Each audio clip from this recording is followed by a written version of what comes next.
നമുക്ക് 3 കുട്ടികളുണ്ടെങ്കിൽ ഒന്നാമത്തെ കുട്ടിയോട് നമുക്ക് സ്വാഭാവികമായും ആദ്യത്തെ കുട്ടി എന്ന നിലക്ക് വളരെ സ്നേഹമായിരിക്കും. ഏറ്റവും ചെറിയ കുട്ടി ഇപ്പോൾ ചെറുതാണ് എന്ന നിലക്ക് നല്ല പരിഗണനയും കിട്ടുന്നുണ്ടാവും.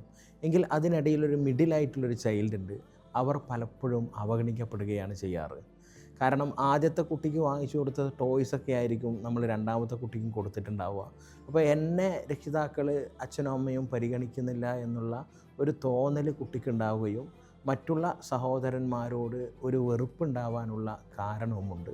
അതുകൊണ്ട് തന്നെ മിഡിൽ ചൈൽഡിനെ പ്രത്യേകമായി പരിഗണിക്കണം, അവരെ അവഗണിക്കാൻ പാടില്ല. രക്ഷിതാക്കളായ നാം ഇത് കരുതിക്കൂട്ടി ചെയ്യുന്നതൊന്നല്ല എങ്കിലും ചെറിയ കുട്ടികളുടെ മനസ്സല്ലേ, അവർ ഇത്തരം കാര്യങ്ങളിൽ ബോധേഡാവുകയും മൂത്ത കുട്ടിയോടും ചെറിയ കുഞ്ഞുവാവയോടുമൊക്കെ വെറുപ്പുണ്ടാവാനുള്ള കാരണം ഒരുപാട് ആളുകളിൽ നിന്ന് കേട്ടത് കൊണ്ടാണ് ഈ വിഷയം പറഞ്ഞിട്ടുള്ളത്.